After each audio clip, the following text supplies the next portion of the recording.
আল্লাহ তাআলা প্রত্যেকের জন্য ভালোবাসার এক প্রিয়তম স্ত্রী আল্লাহ তাআলা রেখেছেন। আল্লাহ তাআলা রেখেছেন হালাল স্ত্রীর পবিত্র চাহনি, তার মধ্যে বরকত আছে, ভালোবাসা আছে, তার ভিতরে ইবাদত আছে। নবী সাল্লাল্লাহু আলাইহি সাল্লাম হচ্ছে, কেউ তার স্ত্রীকে যদি ভালোবেসে আদর করে একটা লোকমা খাবার মুখে তুলে দেয়, একটা রুটি তুলে দিছে, আল্লাহর কসম নবী বলছে আল্লাহ তাআলা সাদকার সওয়াব আমলনামায় তুলে দিবে। আর যে ব্যক্তি ভিন নারী দেখছে, তো তার চোখের মধ্যে কিয়ামতের দিন সীসা গলায়া চোখে দেওয়া। তাহলে দুটোটারই কথা আছে। এক হালাল সন্তান, পবিত্র স্বামী স্ত্রীর বন্ধনের যে সন্তান। আমি তো প্রায় বলি, মিয়া আমার ছোট মেয়ে আছে, আমার ছোট্ট মেয়েটা আমার কাছে মনে হয় সবসময় আমি বলি, ওর হাসি, আমার মেয়ে হাসলে আমার কাছে মনে হয় দুনিয়া হাসে, জগৎ হাসে। আমার কাছে মনে হয় আমার এই ছোট্ট মেয়ের হাসি মুখের গোটা পৃথিবীর সব সুন্দর কিছুই না, এই বাচ্চার হাসিটা যতটা সুন্দর। তাহলে এক বাচ্চা, এক স্বামী স্ত্রী, এক পবিত্র বন্ধন, বাবা, এর বরকতই আলাদা। তুমি কেন নারী দেখা, ছবি দেখা নষ্ট হয়ে যাবে? আমার বললাম, আমি এই 17, 18, 16 বছর বয়সে বাবা আরো নাদুস নুদুস চেহারা, সুরত, গাল, চোখ, মুখ আরো নাদুস নুদুস, আরো হৃষ্টপুষ্ট হওয়ার কথা। কিন্তু এখন তোমাদের অধিকাংশ ছেলের চেহারা, চোখ, গাল, মুখ ভিতরে ঢুকা। এটার একটা অন্যতম কারণ, মনে রাখো আমার কথা, একটা অন্যতম কারণ এই যে অব্যাহত নারী ছবি, নাচ, গান, উলঙ্গ দৃশ্য তোমরা যে দেখো, খোদার কসম, আল্লাহর কসম, আল্লাহর কসম, গুনাহ শরীরকে দুর্বল করে। এটা কিতাবে আছে। এজন্য চেহারার সৌন্দর্য থাকে না। চুল দিয়া সুন্দর না বাপ, দয়া করে এজন্য ভালো হও, সুন্দর হও, আখলাক সুন্দর করো। আল্লাহ তাআলা আমাদের প্রতিটা ছেলেকে কবুল করে নেন। আল্লাহ তাআলা আমাদের এই মাহফিলকে কবুল করে নেন। আজকের এই সুন্দর আয়োজনের মধ্যে বরকত দান করেন। আমরা মনে রাখতে হবে, তাহলে আমাদের মেরাজ নবীজির ঠিক তারিখ খোঁজা এটা মূল বিষয় না, সবক নেওয়া মূল বিষয়। তাহলে আমরা সবক নেব, এক, আল্লাহর দ্বীনের জন্য আমার সব কুরবান হোক, তারপর আমি আল্লাহকে নারাজ করব না, বিনিময়ে আল্লাহ আমাকে সম্মান দেবেন। 2, মেরাজের শ্রেষ্ঠতম হাদিয়া 5 ওয়াক্ত নামাজ, সেটা আমরা জীবনের জন্য গ্রহণ করব। আমাদের জন্যই তো আনছেন নাকি, তা আমরা সেটা গ্রহণ করব। 5 ওয়াক্ত নামাজ। মেরাজ মানে খিচুড়ি না, মেরাজ মানে বিরিয়ানি না, মেরাজ মানে জিলাফি না, মেরাজ মানে 5 ওয়াক্ত নামাজের সিজদা। মেরাজ মানে আল্লাহর জন্য জীবন কুরবানি করা। মেরাজ মানে জীবনে আল্লাহর জন্য, দ্বীনের জন্য সমস্ত কষ্ট, জুলুম, নির্যাতন, লাঞ্ছনা, বঞ্চনা হজম করে আল্লাহকে রাজি করার চেষ্টা করা। এটা মেরাজ। মেরাজ মানে বিরিয়ানি। হ্যাঁ, হুজুর 12 ডেক করছে, 12 ডেক বিরিয়ানি। বাহ বাবা, কতক্ষণ গান গাইবো, গজল গাইবো, ডোলে লড়ে, বাহ। হ্যাঁ, খালাস খালাস। এরপরে বিরিয়ানি খাইয়া মাশাআল্লাহ মেরাজ পালন করছে। মেরাজ বলে পালন করছে, মেরাজ আবার পালন করে কেমনে? মেরাজ আবার পালন হয় কেমনে? আবার এটা মেরাজ তো সবক নেওয়া, যে নবী আমার কেন মেরাজে গেলেন, নবী আমার মেরাজ থেকে কি আনলেন। মেরাজ যদি পালন করতেই হয় তো প্রত্যেক দিনই তো পালন করা যায়, প্রতি ওয়াক্ত নামাজই তো মেরাজ। তাহলে তো 5 ওয়াক্ত নামাজ প্রতিদিনই তো মেরাজ, প্রতিটা সেজদার মধ্যেই তো মেরাজ। তো আমরা আলগা টোহান কিন্তু আমার ওই যে অনেকে আছে, আপনি দেখবেন সবে বরাত 3-4 দিন আগে জিঙ্গা, হুজুর নামাজটা কোন দিন, নামাজ কোন দিন, ডাকাইতে জিঙ্গায় নামাজ কোন দিন। মানে কি নামাজ বুঝছেন না? শবে বরাতারি, শবে বরাতে যে নামাজটা পড়বো এবারে হিটা কোন দিন? হঠাৎ নামাজ তো হয়, নামাজ কোয়া হয় না, নামাজ আড়াইয়া গেছে দেবীর দেখতে, নামাজ গেছে গে হেদিকে কসবার হেদিকে, নামাজ তো হয়, নামাজ কোন দিন? নামাজ তো প্রতিদিন, নামাজ কোন দিন? তো তুমি কি নামাজ তো কি নামাজ তো? এই জন্য দয়া করে আমি বললাম, কোন একটি দিবস উদযাপন করা, কোন একটি দিন উদযাপন করা এটা মূল মাকসাদ না, বরং সবক নেওয়া মূল মাকসাদ। ঠিক আছে ইনশাআল্লাহ? নওজোয়ান রাগ হইও না, যখন যারে যে দূর ধমক দিছি তোমার ভালোর জন্য বলছি। তুমি ভালো হইলে আমারও লাভ, তোমারও লাভ। তুমি সেজদা দিলে আমারও সওয়াব, তোমারও সওয়াব। তোমরা আগাইলে ইনশাআল্লাহ ইসলাম আগাবে, আগামী দিনে ইসলামের পতাকা উড়বে ইনশাআল্লাহ। সারা পৃথিবী আমরা আশাবাদী খুব যে ইনশাআল্লাহ আগামী সময়টা আমাদের ইসলামের। হ্যাঁ, এটা একটা সিরিয়ালে আছি আমরা, মানে এটা একটা নিয়ম আছে। কোরআন শরীফে একটা আয়াত আছে, আল্লাহ বলছে আমি মানুষের অবস্থা বদলাই, পরিবর্তন করি। ওয়াতিলকাল আইয়ামু নুদাবিলুহা বাইনান নাস। এজন্য মানুষ সবসময় হাসে না, সবসময় কাঁদে না, মানুষ সবসময় সুখে থাকে না, সবসময় দুঃখেও থাকে না, মানুষ সবসময় অসুস্থ থাকে না, সবসময় সুস্থও থাকে না। ঠিক কিনা? অবস্থা কি হয়? পরিবর্তন। মুসলমানদের অবস্থা একসময় পৃথিবীব্যাপী মুসলমানদের বাদশাহী ছিল, খেলাফত। আজকে 100 বছরের বেশি হয়ে গেছে মুসলমানদের খেলাফত নাই। মুসলমান আমরা আজকে 100 বছরের বেশি নির্যাতিত, মজলুম, সারা পৃথিবীতে জুলুমের শিকার। তো কাজেই আল্লাহ বলছে আমি মানুষের অবস্থা বদলাই। তাহলে এইবার এটা প্রমাণ করে ওলামায়ে কেরাম বলতেছেন যে এবার আল্লাহর সিদ্ধান্ত তো নতুন আসবে, পরিবর্তন হবে অবস্থা। তাহলে একসময় আমাদের হাতে রাজত্ব ছিল, মাঝখানে অনেক দিন আমরা রাজত্ব হারা, ঘর হারা, আমরা মজলুম, জুলুমের শিকার, নির্যাতনের শিকার। জমিনে ইমানদারের রক্তে জমিন ভাসছে বহুদিন। ইনশাআল্লাহ এইবার সিরিয়ালে নতুন করে আল্লাহর সিদ্ধান্ত যেদিনে আসে সেদিনই ইসলামের বিজয় হবে। মনে রেখো, এটা সিরিয়ালে আসি আমরা এখন, আমরা এখন সিরিয়ালে, বিজয়ের সিরিয়ালে। আলহামদুলিল্লাহ আমরা এখন বিজয়ের সিরিয়ালে আছি। এই জন্য সিরিয়ায় ইমানদারের বিজয় হয়েছে, আফগানিস্তানে ইমানদারের বিজয় হয়েছে, হয়েছে না? আরো হবে ইনশাআল্লাহ। আরো ফিলিস্তিনে একদিন ঘুম থেকে জায়গা তোমরা শুনবা ইসরায়েলের কুত্তারা নাই, ইসরায়েলের কুত্তারা নাই। শুনো, ফিলিস্তিনের বিজয় হবে একদিন ইনশাআল্লাহ। সারা পৃথিবীতে ইমানের বিজয় হবে। সেদিন তুমি আফসোস করবা, হায় চরিত্র কেন নষ্ট করল। যে ব্যক্তি ফজরের নামাজ পড়লো সে আল্লাহ তাআলার জিম্মায় চলে গেল, মানে আল্লাহর দায়িত্বে চলে গেল। ঠিক এরকম নবী সাল্লাল্লাহু আলাইহি সাল্লাম বলেন, যে কোনো মজলিসে, দ্বীনি মজমায় ফাঁকা জায়গা পূরণ করে বসলো, সে আল্লাহর আশ্রয়ে চলে গেল। ফাকাদ আওয়া ইলাল্লাহ, বুখারীর রাওয়ায়াত। অনেক বড় নেকি। আমরা অনেক সময় মনে করি আর কি আরেকজনকে ধাক্কাই দিই, বেটা তুমি আরেকজনকে নিজের হাতে আরেকজনরে আগায় দিলা কল্যাণের দিকে, নিজে রয়ে গেলাম পিছনের দিকে। বেউকুফি করলা বরঞ্চ। তুমি তো মনে করছো তুমি চালাক, তুমি তোমার জায়গায় বসে রইছো, আর অন্য একজন আগাইছে, হে মনো বেউকুফ। না না, নিজের হাতেই বরং তাকে তুমি কল্যাণের দিকে, আখেরাতের দিকে একটু আগায় দিলা। কাজে সেই চালাক যে আগাইছে। দ্বিতীয় কথা হলো, সবার হাতের যেই মোবাইলগুলো, ওগুলো নামাও, নামাও ভাই, এগুলো নামাও। একটা মোবাইলও তুলে ধরো না ভাইয়া, সবার পকেটে মোবাইল রাখো। এই স্ট্যান্ড ছাড়া যেগুলো হাতের, এগুলো এমনি শুনো। অল্প, আমি দেরি করব না, কিন্তু কিছুক্ষণ সময় আমরা মনোযোগ দিয়ে আল্লাহর কথা শুনি। এটা বহুত জরুরি বাপ। বসে থাকা নিচে কষ্টকর, বলা যেমন কষ্ট, শোনাটাও কষ্ট।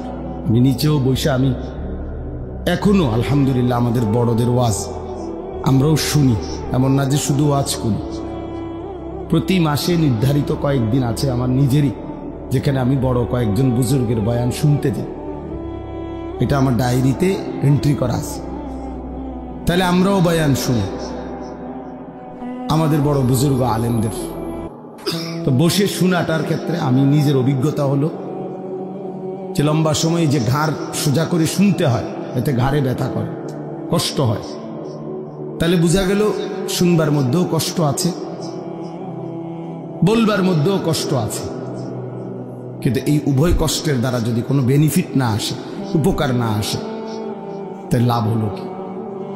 ছোট বড় প্রতিটা আয়োজনের পিছনে অনেক, এই যে আওয়াজটা কেমন অন্যরকম বানায়, আওয়াজ এমন হয়ে গেল, বাহিরে না আওয়াজ হয়, ভিতরে আওয়াজ।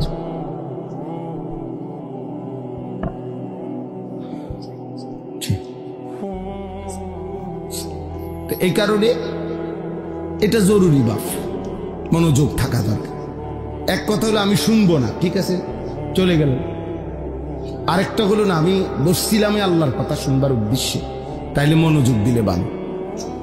আর যদি শুনতে মন না চায়, চলে গিয়ে ঘুমায় গেলে আরো ভালো, সমস্যা নেই। কিন্তু মাঝখানে গাফলতি করা, এটা প্রিয় ভাই উচিত না। আল্লাহর কোরআনের প্রতি সামান্যতম অবজ্ঞা অনেক বড় অপরাধ, অনেক বড় পাপ।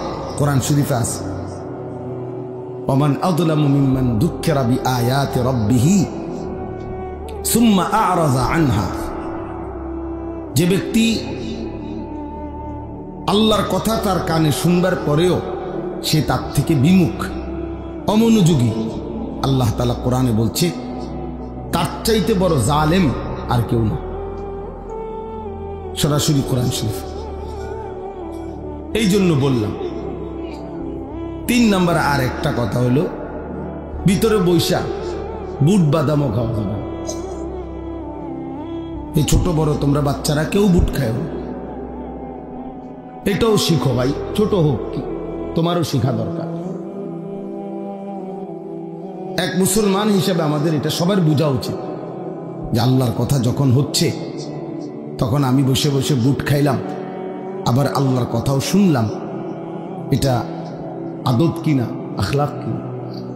একটা প্রাইমারি স্কুলও তো ক্লাস 1-এর বাচ্চা, একেবারে পিচ্ছি বাচ্চাও তো যখন শিক্ষক ক্লাস করে তখন তো সে বুট বাদাম খায় না। বুট বাদামের জন্য তো আলাদা বিরতি দেওয়া হয়। টিফিন আওয়ারে ক্লাসের আগে পিছে সে হয়তো কিছু খায়, কিন্তু ক্লাস চলাকালীন তো সে বুট বাদাম খায় না। কোনো টিচার খাইতে দিব, তা আমি দেবো কেন? ইনসাফ কি বলে বলেন? আমি কেন দিব? কোরআনুল কারীম কি বাংলা বইয়ের চাইতে দামি না? অঙ্ক ইংরেজি বইয়ের চাইতে দামি না? তাইলে এই জন্য বললাম কম হোক, কিন্তু মনোযোগ দিলে দিলে কথা ঢোকে, ফায়দা হয়। কলসটা ট্যাপ বরাবর, কল বরাবর মুখোমুখি ঠিক মতো দিলে অল্প চাপেই পানি পুড়ে যায়। কিন্তু একটু ডান বাম করে রাখলে পরে ঠিক আছে, অনেক দেরি হয় অথবা অপচয় হয় বেশি। আর যদি কলস বালতি একটু সরাইয়ে রাখে, তাহলে সারা পৃথিবীর সব পানি ঢাললেও কলস আর পুড়বে না।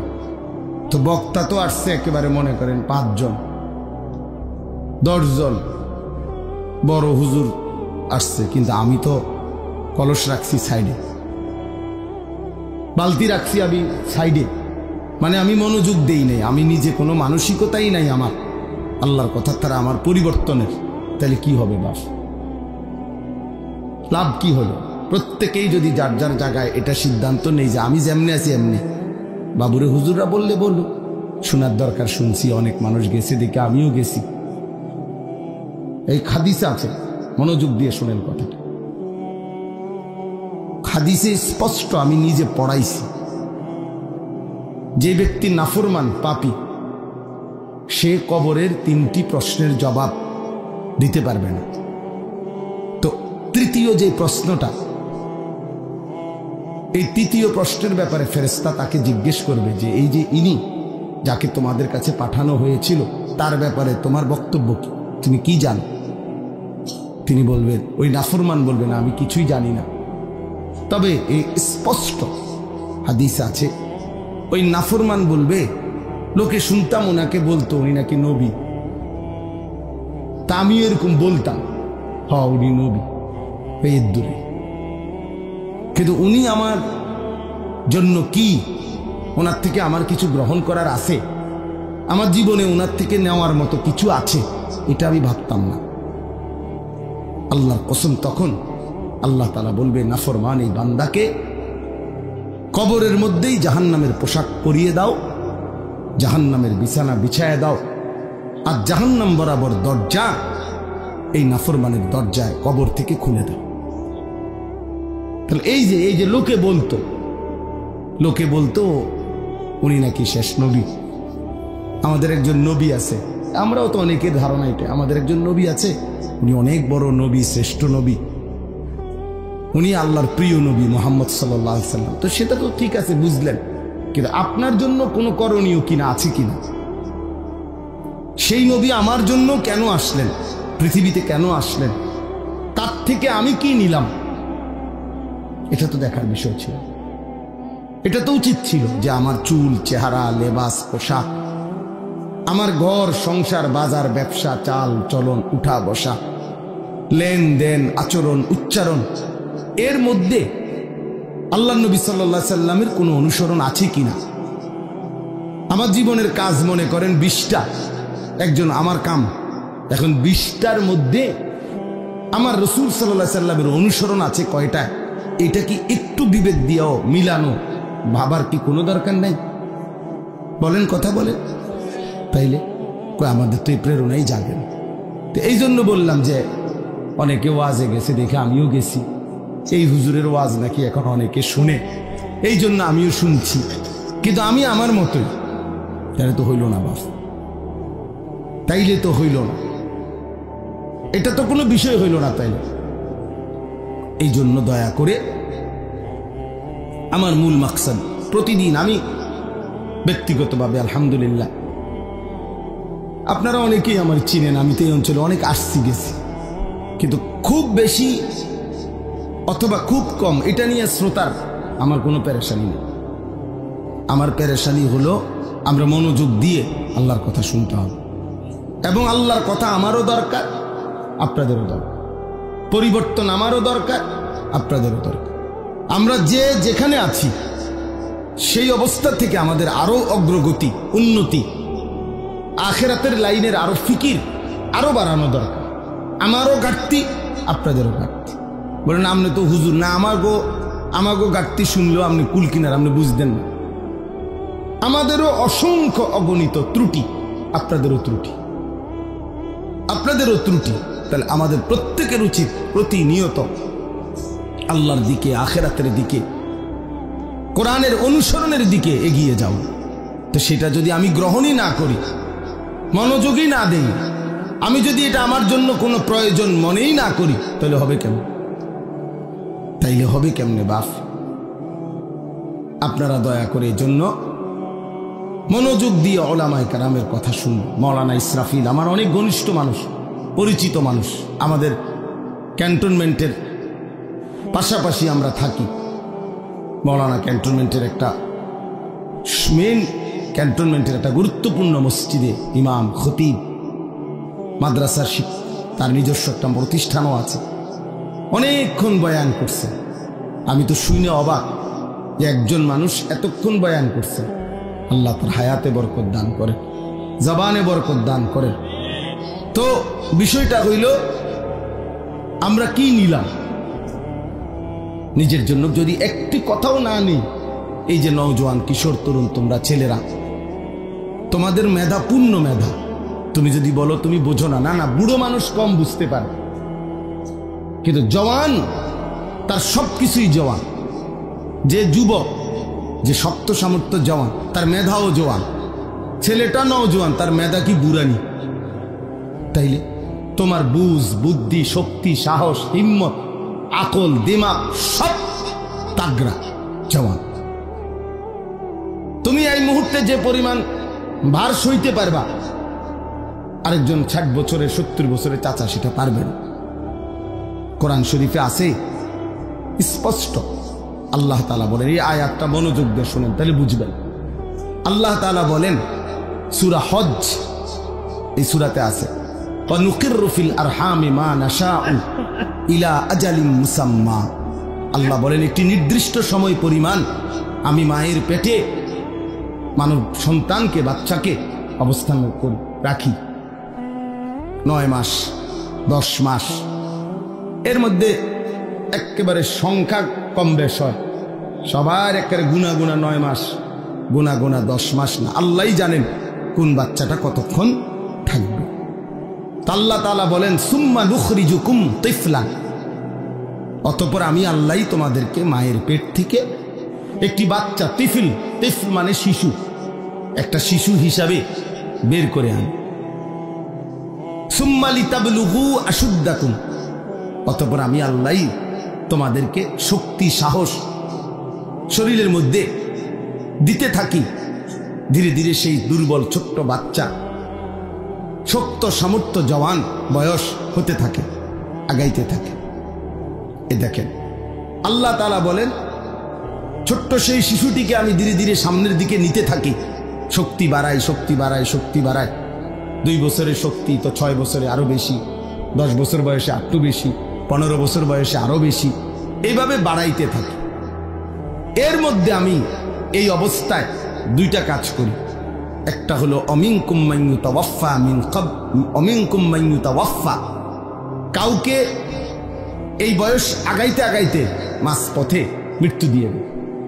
অর্থাৎ কাউরে 18 বছর, 25 বছর, 30 বছর বয়সে কোনো এক সময় মৃত্যু দিয়ে দেয়।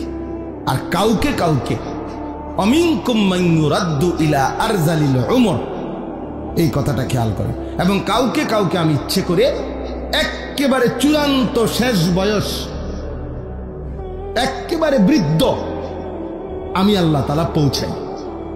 কেমন বৃদ্ধ বানাই?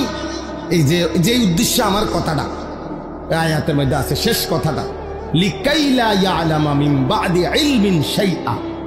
এই ভাই দেখো, আল্লাহ বলে আমি একজন মানুষকে সর্বোচ্চ বুড়া বানাইয়া এমন পর্যায়ে নিয়ে যাই যে এক পর্যায়ে আইসা তার অবস্থা এমন হয়, ইতিপূর্বে যত জ্ঞান তার ছিল এই পর্যায়ে আইসা আর তার কোনো জ্ঞানই থাকে না, কোনো জ্ঞান আর কি,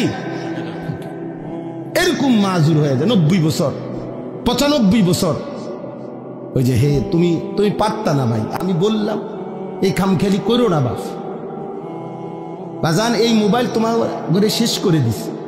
আহা, এই অসভ্য জিন্দিগি ভাইয়া, অসভ্য জিন্দিগি, এটা নির্লজ্জ জিন্দিগি। মনে রাখো, হায়া শরমহীন জীবন।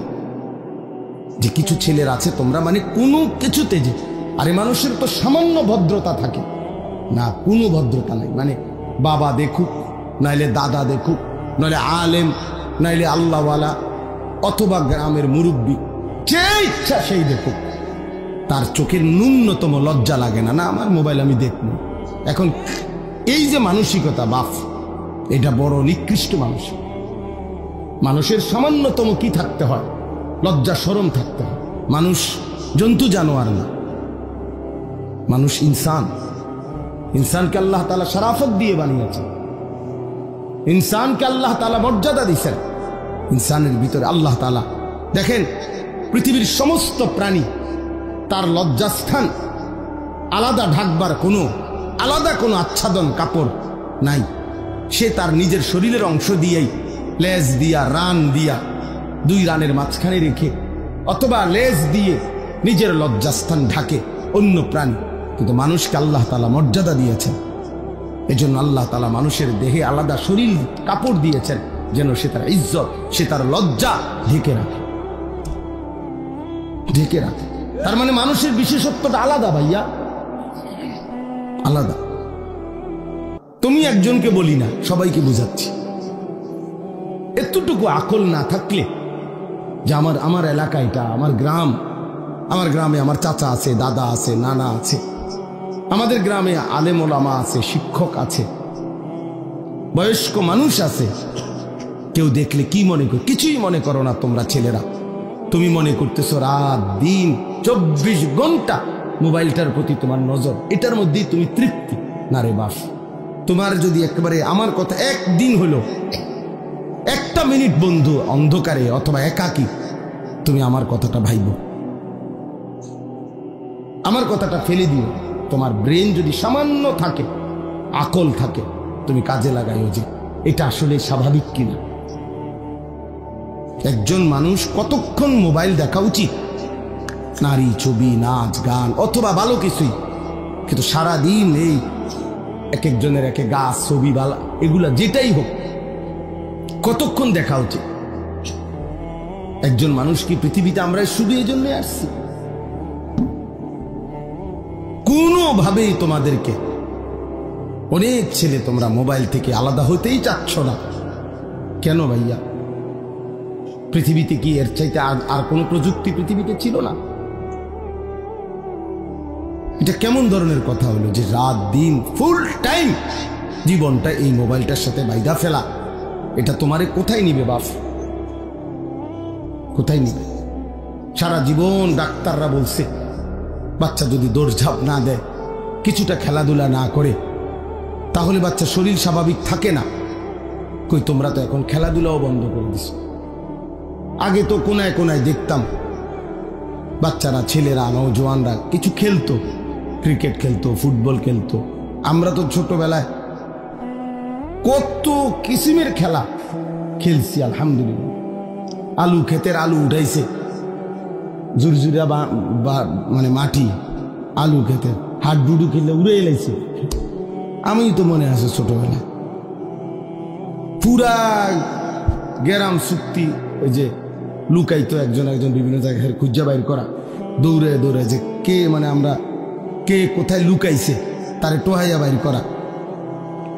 তো অনেক দৌড়ঝাঁপ দিত, এক বেলা দৌড়ঝাঁপ দিত, ঘাম ঝরত, এরপরে এসে বাচ্চা আবার পড়ত।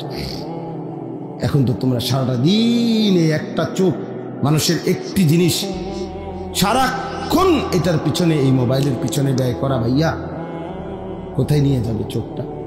তুমি ডাক্তারকে জিজ্ঞেস করো, বিবেককে জিজ্ঞেস করো বাপ। এত ফালতু মানুষের জীবন হয় না। ন্যূনতম যদি লক্ষ্য উদ্দেশ্য কারো না থাকে, সে মানুষ কোথায়?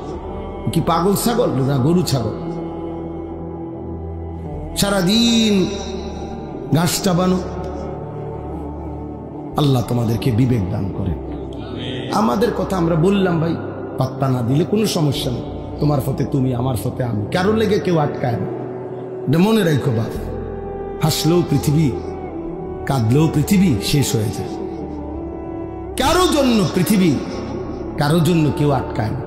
সবাই কোনো না কোনো ভাবে দুনিয়া পার করে ফেলে, একভাবে না একভাবে শেষ হয়ে যাবেই। কিন্তু কবরে গেলে কষ্ট হবে, আখিরাতে কষ্ট হবে না। দুনিয়ার সবচেয়ে সুখী ব্যক্তিরও শেষ হয়ে যাবে, দুনিয়ার সবচেয়ে দুঃখী ব্যক্তিরও শেষ হয়ে যাবে, কিন্তু আখিরাত আল্লাহর কসম শেষ হবে। সুখেরও শেষ নাই, দুঃখেরও শেষ নাই। লা ইউফাত্তারু আনহুম, আল্লাহ বলছে এক সেকেন্ডের জন্য বিরতি দেওয়া হবে, এক সেকেন্ডের কোনো বিরতি মিলবে না। কোরআনুল কারীম আল্লাহ বারবার বলছে খালিদিনা ফিহা আবাদা, জান্নাত চিরস্থায়ী, জাহান্নামও চিরস্থায়ী। চিরস্থায়ী, খালিদিনা ফিহা। এই জন্য দোস্ত আমার, বাবা আমার, সবাই মিলে আত্মসমালোচনা, নিজের উপলব্ধি করা যায়। যাই হোক, তো আমি যে কথাটা শেষ করতেছিলাম যে লিকাইলা ইয়ালামা মিন বাদি ইলমিন শাইআ, আল্লাহ তাআলা বলেন মানুষকে আমি বৃদ্ধ বানাইতে বানাইতে এমন বুড়া বানাই, একটা পর্যায়ে আইসা তার আর বিগত জীবনের কোনো ইলম, কোনো জ্ঞান কিচ্ছু আর থাকে না, কিচ্ছু আর থাকে না। একটা পর্যায়ে সে কিছুই বলতে পারে না। বাইচা আছে ঠিক আছে, কিন্তু কোনো সুবোধ নাই, কিছুই নেই। এটাই জীবন। আমার আপন মা, মা আমার 70 বছরের উপরে বয়স হবে, মা আমার জীবিত আছে, আমি সেই মায়ের সন্তান। ক্লাস 4 পড়ুয়া আমার আম্মা, 4র্থ শ্রেণী পর্যন্ত পড়ছে স্কুলে ছোটবেলায়। এরপরে মার বিয়ে হয়েছে। ক্লাস 5-এ উঠছে আর মার বিয়ে হয়ে গেছে।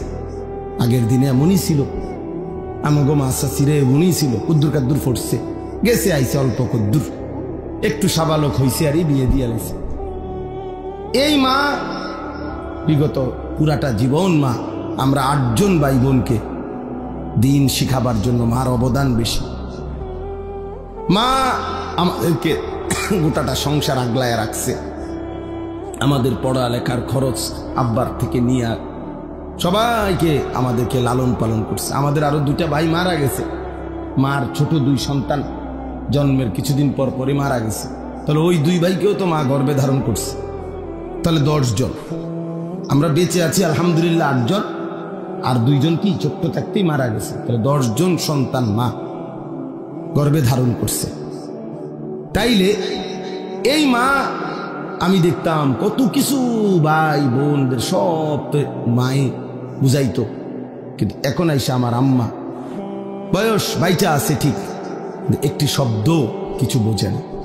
কিছু বল নামাজ, মা নামাজ পড়েন, আহা মা রে, আমি আমার সারাটা জীবন আমি বুঝের পরে দেখছি মা একবার সকালবেলা বসে রয়েছে মুসল্লা, মা কি গো উঠতেন না?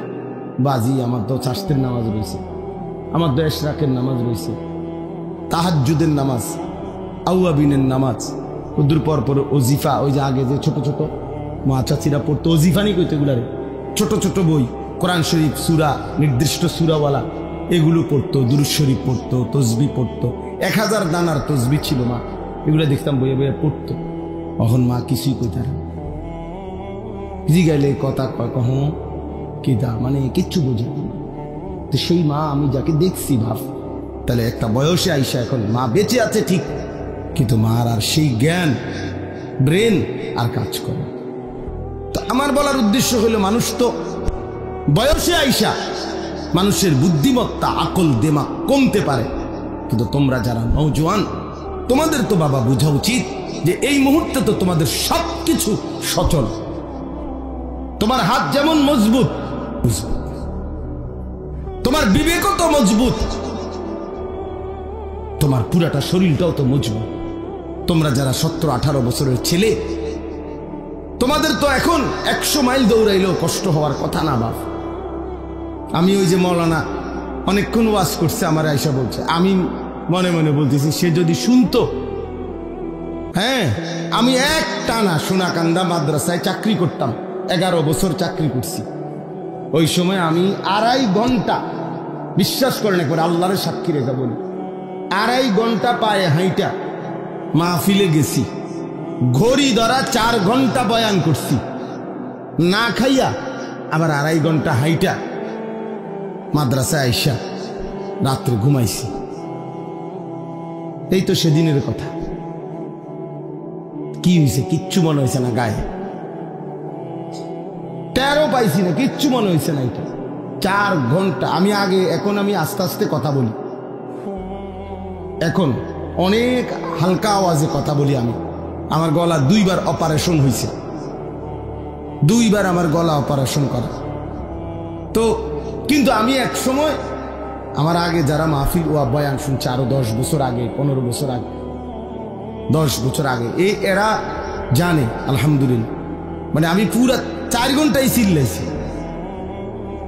তখন এত জোরে কথা বলতাম, কিচ্ছু মনে হইতো না।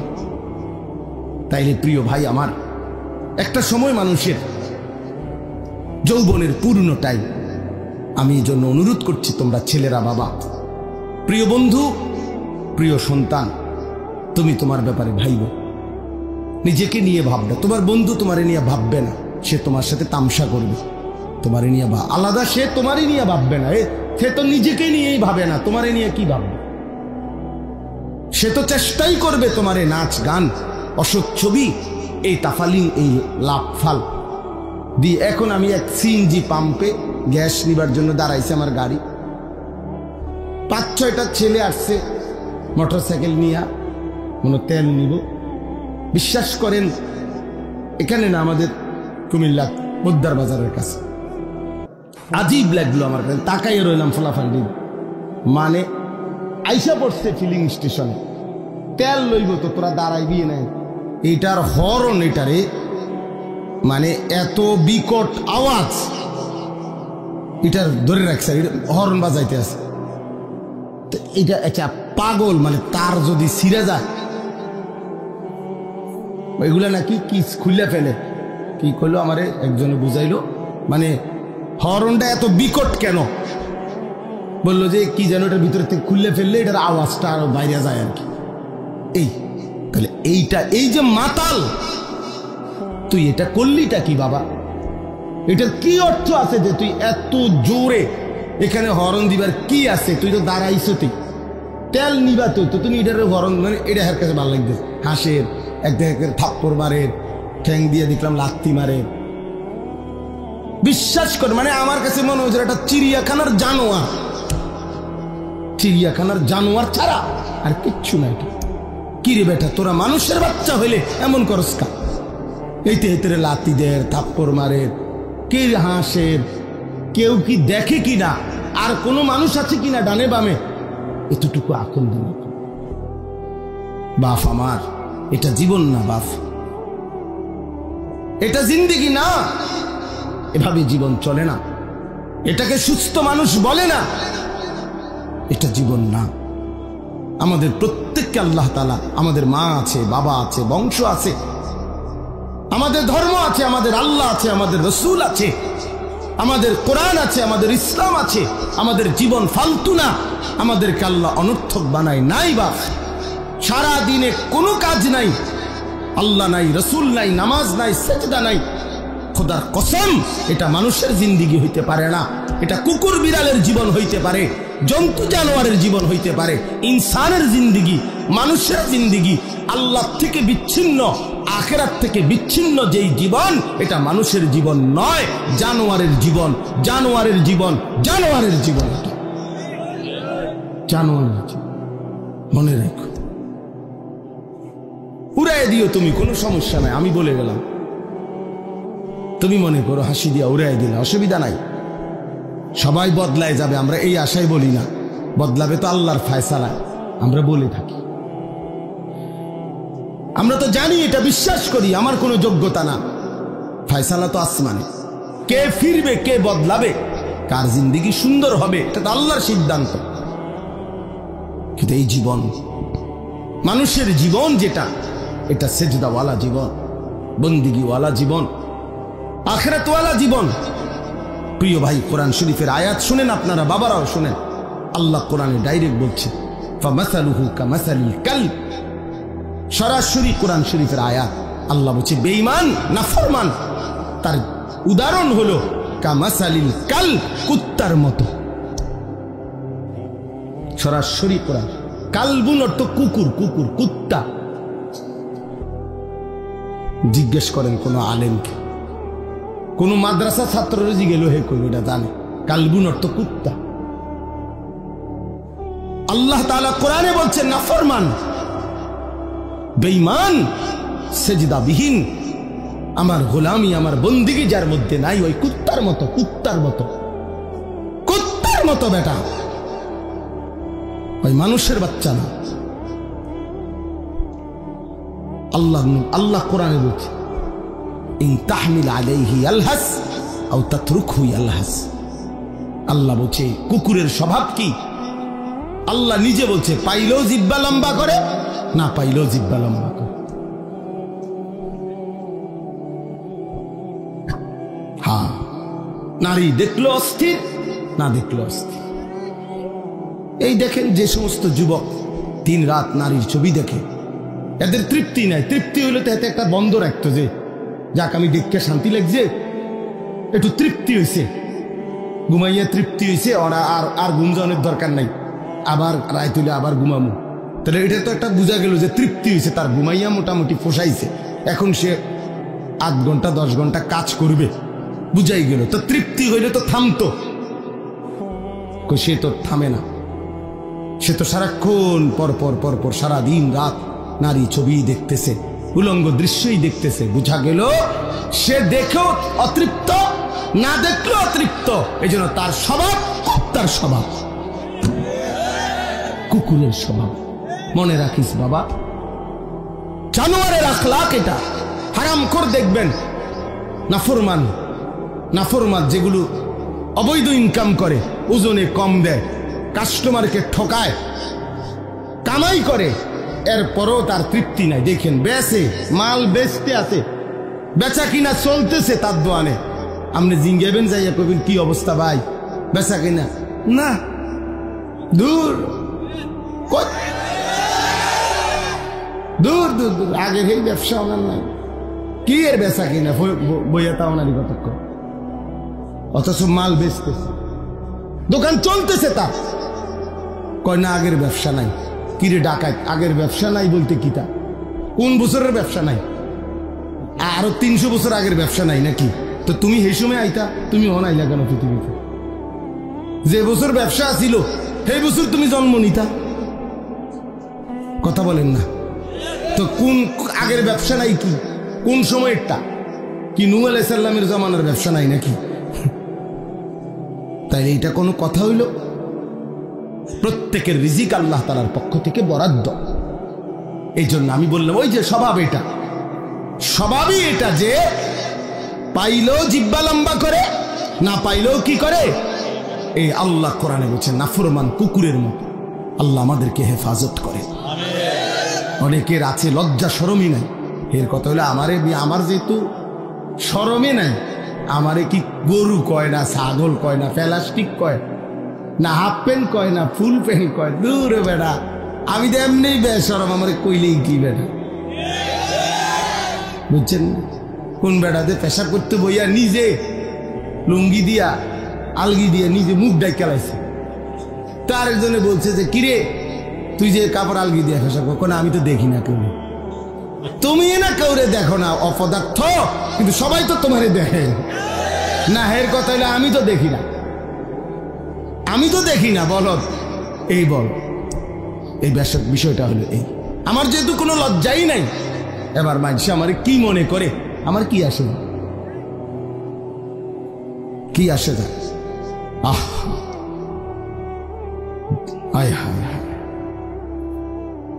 এই জন্য প্রিয় বাপ, চলেন আমরা নওজোয়ান সাথী, তোমরাও বলি, আবারও বলছি তোমাদেরকে এই কথাটাই বললাম, নিজের উপরে কদর করো বাবা। নিজের চরিত্র বড় সম্পদ।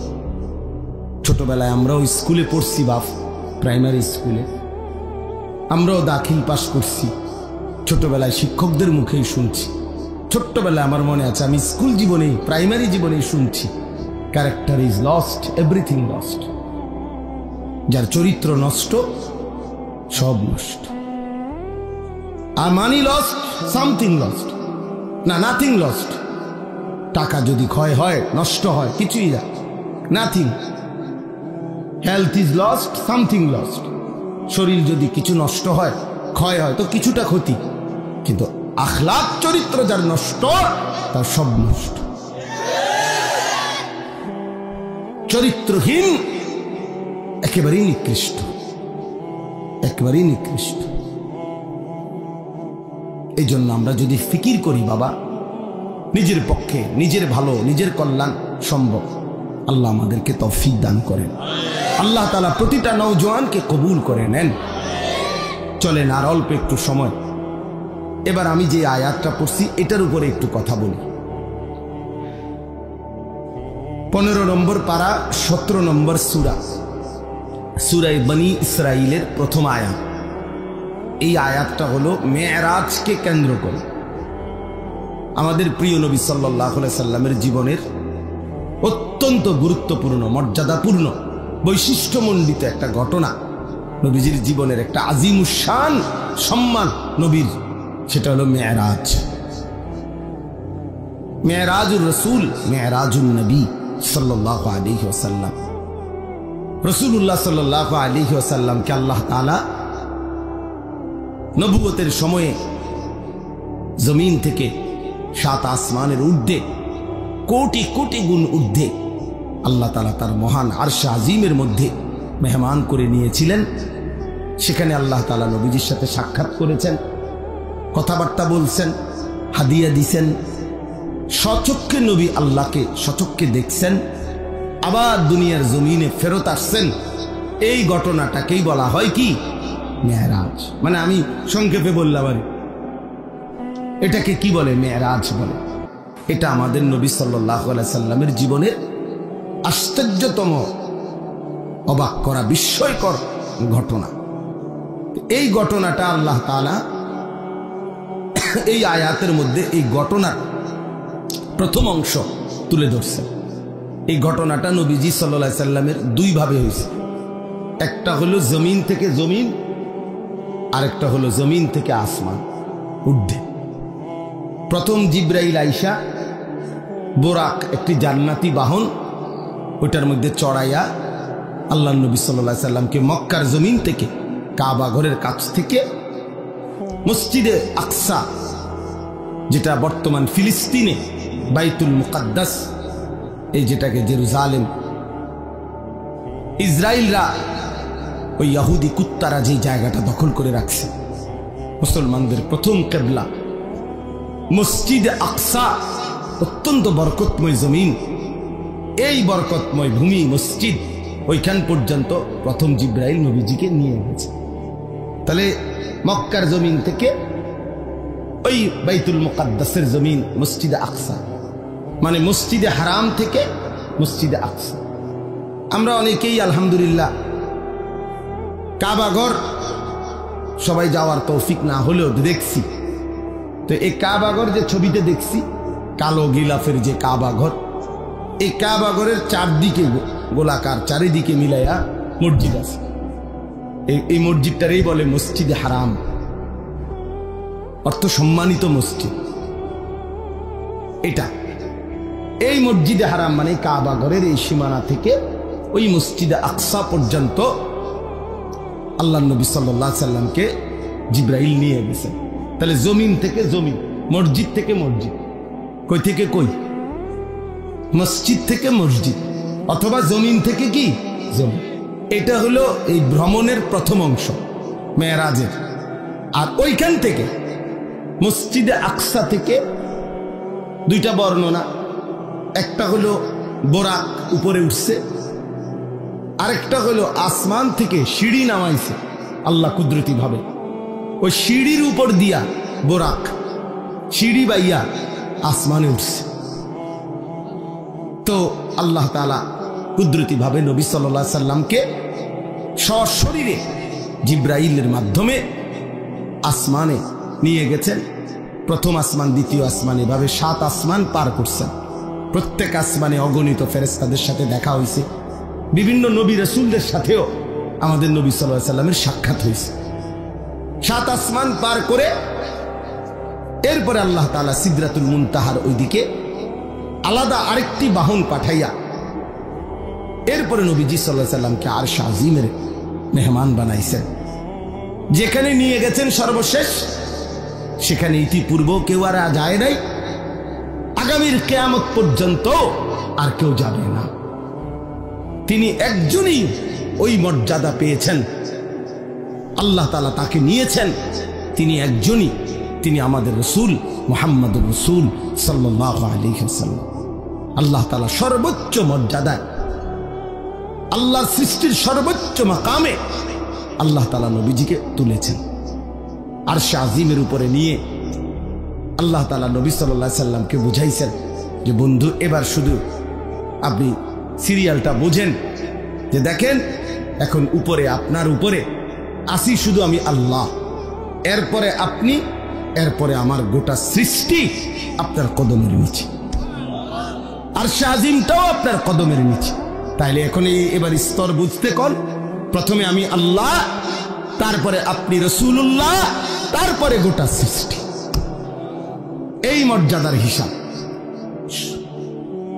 সর্বোচ্চ প্রথম মর্যাদাবান মহান আল্লাহ, আল্লাহর পরে রাসূলুল্লাহ, এরপরে বাকিরা, এরপরে বাকিরা। এই জায়গায় নিয়ে গেছেন। কেন নিয়ে গেছেন তো সেটা আমি বলতেছি। আগে ঘটনার যে প্রথম অংশ, অর্থাৎ জমিন থেকে জমিন, মসজিদ থেকে মসজিদ, এই কথাটা আল্লাহ এখানে বলছেন। সুবহানাল্লাযী আসরা, পবিত্রময় সত্তা সেই মহান আল্লাহ, বড় বেশি পবিত্রতম, যিনি তার বান্দা প্রিয় রসুলকে নিয়ে গেছেন রাত্রিবেলা মিনাল মসজিদিল হারামি ইলাল মসজিদিল আকসা, মসজিদে হারাম থেকে মসজিদে আকসা পর্যন্ত। কোন মসজিদ? মসজিদে আকসা। আল্লাহ বলেন আল্লাযী বারাকনা হাওলাহু, যেই মসজিদ, মসজিদে আকসা যার চতুর্দিকে আমি আল্লাহ রেখেছি অগণিত বরকত।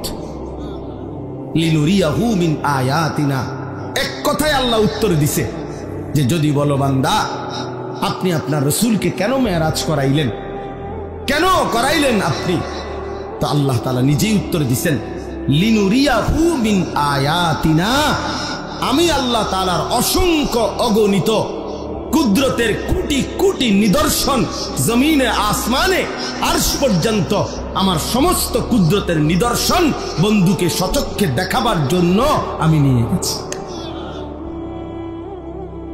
বন্ধুকে আমি অগণিত নিদর্শন দেখাইছি। আবার ওই মসজিদের কাছেও মসজিদে আকসা, সেখানেও আমার কুদরতের অগণিত নিদর্শন আছে। মানে পুরা সফরটাতেই আমি আল্লাহ তাআলা আমার রসুলকে অগণিত নিদর্শন দেখিয়েছি, এই জন্য নিয়ে গেছি। ইন্নাহু হুয়াস সামিউল বাসীর। ঘটনা শুনে এই দেখেন আল্লাহ তাআলা বলেন আমার রসুলের মেরাজের ঘটনা শুইনা তোমরা কে কি মন্তব্য করছো, কে কি গ্রহণ করছো, কে কদ্দুর গ্রহণ করেছ, কে বর্জন করেছ, কে টিটকারি করছো, আমি সবটা আমি আল্লাহ শুনেছি, শুনতেছি, এবং আমি আল্লাহ সচক্ষে দেখি। আমি সামিউ, আমি শুনি, আমি বসির, আমি দেখি। এত বড় বন্ধুকে পেয়ে, এত বড় বন্ধুর মর্যাদা শুনে তোমরা ইমানদাররাই বা কি করলা, নাফরমানরাই বা কি করলা? আমি এটা শুনতেছি, আমি এটা দেখতেছি। অতএব প্রিয় বন্ধু, এবার শুনেন, পুরা লম্বা কাহিনী বলা আমার পক্ষে সম্ভব না এত রাত। আপনাদের ইমাম সাহেবরা নিজ নিজ মসজিদের মধ্যে এটা বলে, মোটামুটি এটা নিয়ে আলোচনা হয়। আমি ঘটনা পুরা শুনাইতে চাচ্ছি না, আমি শুধু দুই তিনটা ছোট্ট ছোট্ট কথা মেরাজের ঘটনার থেকে বলতে চাই। এক নম্বর কথা হলো রাসূলুল্লাহ সাল্লাল্লাহু আলাইহি সাল্লামকে আল্লাহ তাআলা এই মেরাজে কখন নিলেন? নবী সাল্লাল্লাহু আলাইহি সাল্লাম যখন আল্লাহর দ্বীন প্রচারের জন্য, দাওয়াতের জন্য মানুষের কাছে কালেমার দাওয়াত পৌঁছাইতে গিয়ে জুলুম, নির্যাতন, বেইজ্জতি, অপমান, এর চূড়ান্ত অপমানের শিকার হইছেন, জুলুমের শিকার হইছেন, এরপরে আল্লাহ তাআলা নবীকে তার সর্বোচ্চ মেহমান বানিয়ে মেরাজে নিয়ে গেছে। নবী সাল্লাল্লাহু আলাইহি সাল্লাম 10 বছর মক্কায় কালেমার দাওয়াত দিয়েছেন। প্রতিদিন মক্কার কাফের কুরাইশরা দিবানিশি বিরোধিতা করছে, জুলুম করছে, নির্যাতন করছে, শারীরিক মানসিক সর্বদিকে। নবীর শরীরেও আঘাত করছে, মানসিকভাবে গালি গালাস, মন্দ সন্দ বলতো। নবীজি সাল্লাল্লাহু আলাইহি সাল্লাম কষ্ট পাইতেন, কখনো বলতো পাগল, গণক, জাদুকর ইত্যাদি ইত্যাদি। আল্লাহ নবী সাল্লাল্লাহু আলাইহি সাল্লাম একদিনের জন্য কারো বিরোধিতায়, কারো জুলুমে, নির্যাতনে, শত্রুতায় আল্লাহ নবী তার কালেমার দাওয়াত বন্ধ করে নাই। 10 বছর পরে নবীজির বয়স হয়েছে 50, মানে 40 বছর বয়সে শুরু হয়েছে। তাহলে আরো 10 বছর যদি মানুষকে আল্লাহর দিকে ডাকে তো কয় বছর হইল? 50। আর নবুয়তের বছর কত? 10। নবুয়তের সময় পার হইল কত? দাওয়াতের টাইম গেল কয় বছর? 10 বছর। এই 10 বছর পরে নবীজির বয়স যখন 50, তখন নবীজির 2 জন ঘনিষ্ঠ মানুষ ইন্তেকাল করছে। একজন চাচা আবু তালেব, আরেকজন নবীজির স্ত্রী আম্মা জান খাদিজা রাদিয়াল্লাহু তাআলা আনহা। খুব কাছাকাছি, 1 সপ্তাহের ব্যবধান, 5 থেকে 7 দিনের ব্যবধানে চাচাও মারা গেছেন, স্ত্রীও মারা গেছে, ইন্তেকাল করছে। নবী সাল্লাল্লাহু আলাইহি সাল্লামের উপরে মক্কার কাফেররা এই ঘটনার পরে, ওনাদের 2 জনের ইন্তেকালের পরে এবার জুলুমের মাত্রা আরো বাড়ায় দিছে। আমি খুব দ্রুত বলতেছি, সংক্ষেপে। নবী সাল্লাল্লাহু আলাইহি সাল্লাম তখন এই মক্কা ছেড়ে, মক্কা থেকে পার্শ্ববর্তী তায়েফ, এই 10তম বছরের পরে 11তম বছরে নবীজি তায়েফ গেছেন। তায়েফে কালেমার দাওয়াত দিছেন। দীর্ঘ 1.5 মাস পর্যন্ত, কিন্তু একটি লোক তায়েফের কালেমা গ্রহণ করে না, নবীজির কথাটাকে গ্রহণ করে না, বরঞ্চ সবাই দূর দূর করে তাড়ায় দিছে। এমনকি এই তায়েফের সর্দাররা তাদের ছেলেদেরকে, কিশোর ছেলেদেরকে লাগায় দিছে, এই লোকটা পাগল, নাউজুবিল্লাহ, যত মারো পাথর মেরে তারে বের করে দেয়। আল্লাহ নবী সাল্লাল্লাহু আলাইহি সাল্লামকে তায়েফের বাচ্চারা অজরে পাথর মারছে, সারা দেহ নবী সাল্লাল্লাহু আলাইহি সাল্লামের রক্ত ঝরছে। নবীজির সাথে যেই সাহাবী ছিলেন, নবীজির পালক পুত্র যায়েদ ইবনে হারেসা, তিনি বলেন, আল্লাহর কসম, সেদিন তায়েফের রক্তে নবীজির পায়ের জুতা পা মোবারকের সাথে এইভাবে লাইগা গেছে, আমি যায়েদ কোনোভাবেই জুতা মোবারক খুলতে পারতেছিলাম না, এত রক্ত ঝরছে নবীজি। রাত্রিবেলা নবী সাল্লাল্লাহু আলাইহি সাল্লাম একটা আঙ্গুরের বাগানে তায়েফ থেকে ফিরে এই রক্ত মাখা শরীর নিয়ে আশ্রয় নিছে। রাত গভীরে আল্লাহ নবী, আমরা কিতাবে পড়ছি, নবী সাল্লাল্লাহু আলাইহি সাল্লাম বড় খুব কাঁদছেন রাত্রে, ওই রাত্রে ভীষণ কাঁদছেন নবীজি, আল্লাহর কাছে কাইদা দোয়া করছে। মাওলা, লম্বা একটা দোয়া আছে হাদিসে, আমরা পড়ছি এটা। এই দোয়ার মধ্যে নবী অনেকগুলো আবেগে বলছে আল্লাহর কাছে, আল্লাহ আপনি আমারে কেমন উম্মত দিলেন, আমি তাদেরকে আপনার দিকে ডাকলাম, তারা বিনিময়ে আমাকে এভাবে পাথর মারল। আপনি আমারে কেমন শত্রুর কাছে দিলেন, আপনি আমারে কেমন অপরিচিত মানুষের কাছে দিলেন, যারা তাদের নবীকে এক বিন্দু কদর করল না, এভাবে পাথর মারল। এভাবে অনেক মনের আবেগে আল্লাহর কাছে অনেক কথা বলে, দেখেন একটা কথা ওই হাদিসে আছে, ওই দোয়ার মধ্যে নবী একটা কথা বলছে, তবে আল্লাহ মনের কষ্ট যাই তা বললাম, তবে আমার একটাই কথা, যদি আপনি আসমানওয়ালা মালিক আমার, আপনি যদি ইনলাম তাকুন আলাইয়া গাদাবুন ফালা উবালি, এই মাওলা, যদি আপনি আমার উপরে নারাজ না হন, আপনি যদি বলেন আপনি আমার উপরে অসন্তুষ্ট হন নাই, আপনি খুশি আছেন, তো আল্লাহ কসম ফালা উবালি, আমি কোনো পরোয়া করি না, আমার কোনো চিন্তা করি না, আপনি রাজি থাকলেই আমার চলবে। এই কথাটা নবী বলেন যে মাওলা আপনি নারাজ হইয়েন না, আপনি আমার উপরে রাজি থাকেন, আমি বলবো, আমি দাওয়াত দিবই, আমি বলেই যাব। তো আল্লাহ নবী সাল্লাল্লাহু আলাইহি ওয়াসাল্লাম মক্কায় ফিরে আসছে।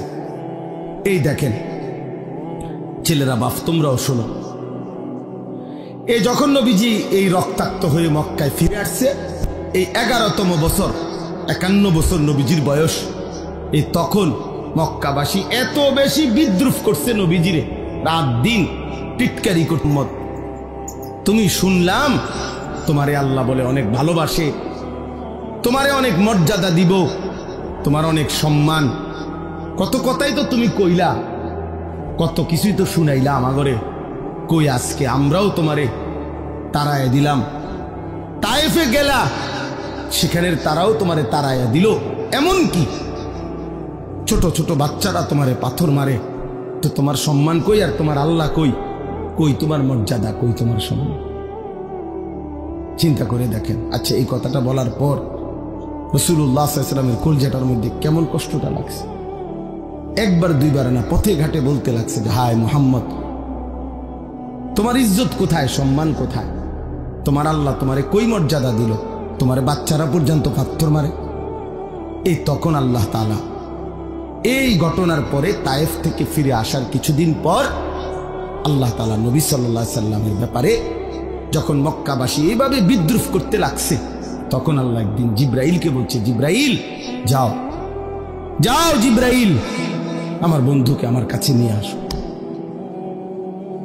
বন্ধু আমার অনেক দিন কষ্ট সইছে, আমার বন্ধুর প্রতি ফোঁটা রক্ত আমি দেখছি, আমি বন্ধুর চোখের পানি দেখছি, যাও আজ আমি বন্ধুকে সম্মান দেব, গোটা পৃথিবীবাসীকে দেখায় দেব আমার বন্ধুর ইজ্জত কাকে বলে, সম্মান কাকে বলে, আজ দেখায় দেব।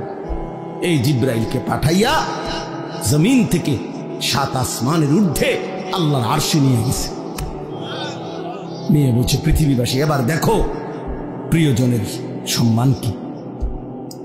আমার জন্য যে কোরবানি করে, আমার জন্য যে ত্যাগ স্বীকার করে, আমার জন্য যে মানুষের মন্দ কথা শুনে, আমার জন্য যে জুলুমের শিকার হয়, আমি তাকে কোথায় নিয়ে আসছি দেখো।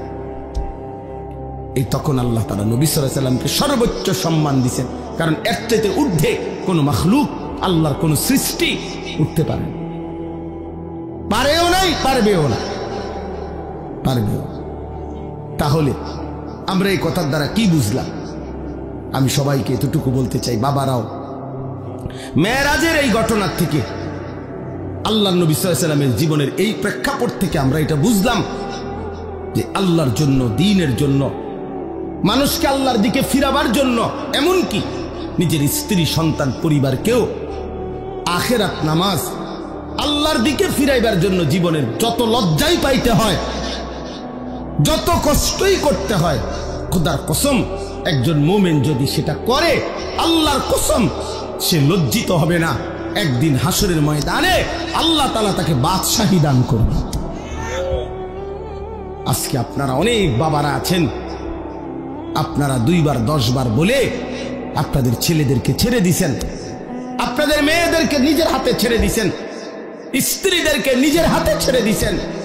মুসলমানের বাপ বাইচা আছে, 16 বছরের ছেলেটা 1 ওয়াক্ত নামাজ পড়ে না, অথচ তার বাপ জীবিত, তার মা জীবিত।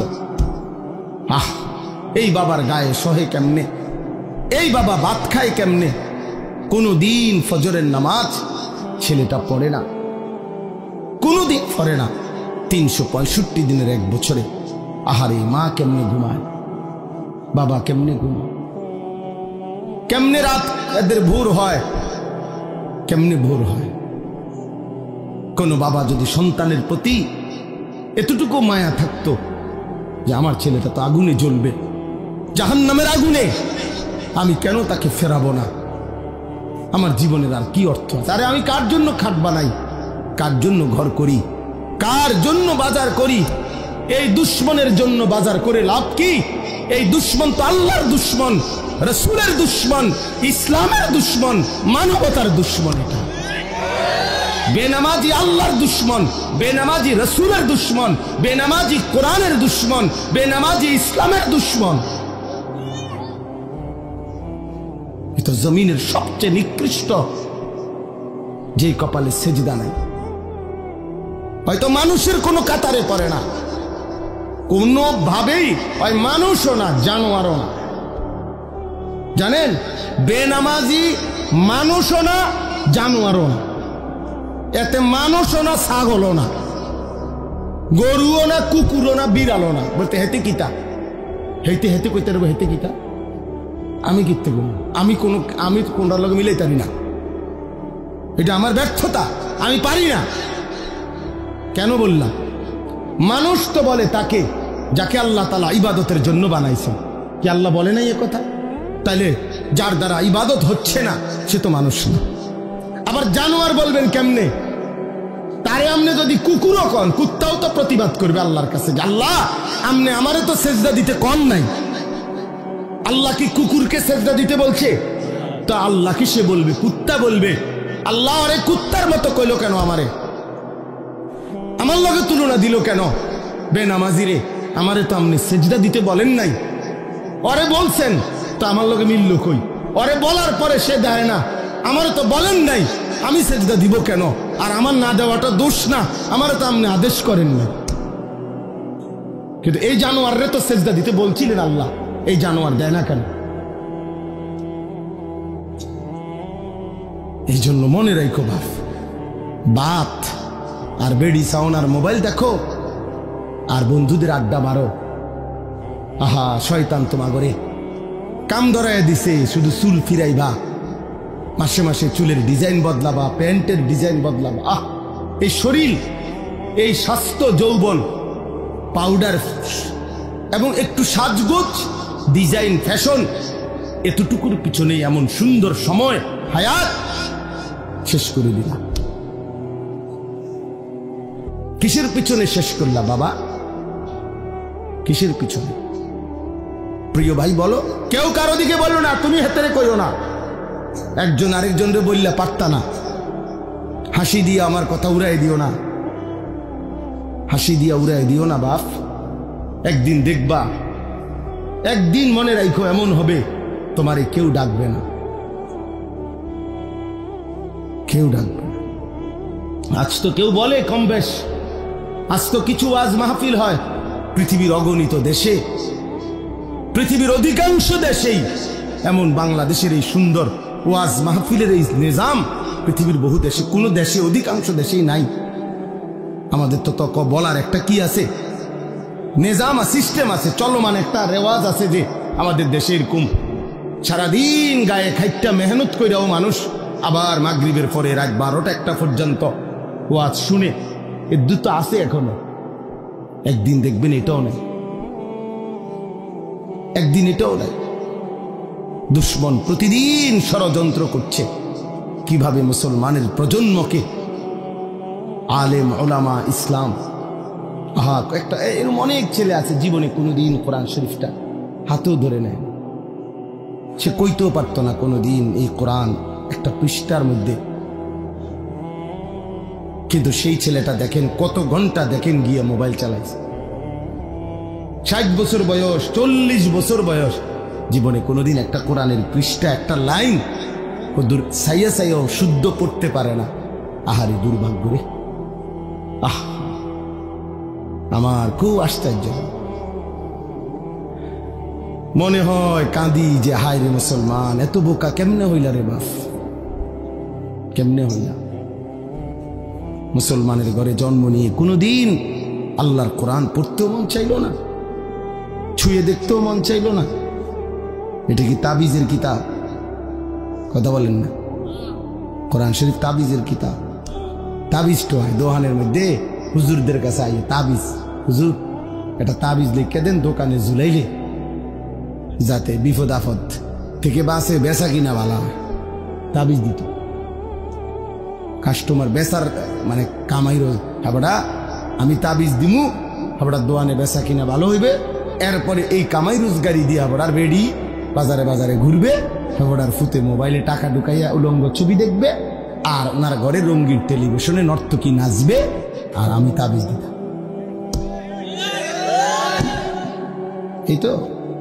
এই তো বিবেক, এই তো ইনসাফ। আল্লাহ আমাদেরকে বুঝ দান করেন। আমার কথা শেষ, আমার মূল বক্তব্য, অনেক উদাহরণ মেরাজের ঘটনা থেকে অনেক কিছু বোঝানো যায়। এই একটা জিনিস বুঝাইলাম যে তোমরা ছেলেরাও বাবা, প্রিয় ভাই, আবারও বলছি, তোমরা আল্লাহর জন্য, নামাজের জন্য ফিরে আসো। এমন জীবন নষ্ট করো না। আমি বললাম কেউ খবর নিবে না, কেউ খবর নিবে না। একটা জিনিস বুঝার জন্য বলি বাপ, মনে রাখো, আল্লাহর নজর থেকে কেউ যদি, আল্লাহর দয়া থেকে কেউ যদি ছিটকে পড়ে, তারে আর কেউ খবর নেয় না। তুমি মনে করো, কারো প্রযুক্তি দিয়া, কারো ক্ষমতা দিয়া আল্লাহর দয়া ছাড়া পৃথিবীতে টিকা সম্ভব না। আমেরিকার একটি প্রদেশ পৃথিবীর সবচেয়ে ক্ষমতাধর,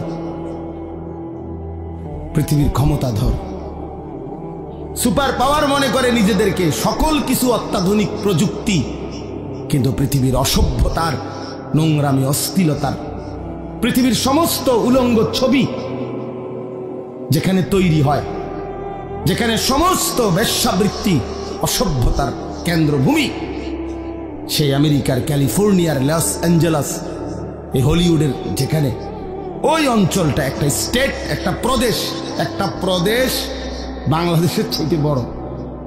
একটা প্রদেশ মানে একটা জেলা না, এই একটি স্টেট, প্রদেশ পুরা জ্বলে আল্লাহর আযাবে, আগুনে ছাই হয়ে গেছে। আজকে 8 দিন 10 দিনের মতো হয়ে গেছে, এখনো আগুন নিভিতে পারে, এখনো পুড়তেছে, এখনো পুড়ে যাচ্ছে। কোন 14,000 ফায়ার সার্ভিস কর্মী একসাথে 24 ঘন্টা ধরে পানি দিতেছে। পৃথিবীর সকল দেশের আশেপাশে, যার দেশে যত রকমের আগুন নিবানোর অত্যাধুনিক প্রযুক্তি আছে, সবাই পাঠাইছে। উপর থেকে বিমানের মাধ্যমে নিচে, এবং আরো আশ্চর্য হলো সাগরের পারে ওই স্টেট, গোটা সাগরের পানি শুকাই লাইতেছে, মাগার আগুন নিবেন, আল্লাহ না নিবান পর্যন্ত খোদার গজব কেউ থামাইতে পারবে না।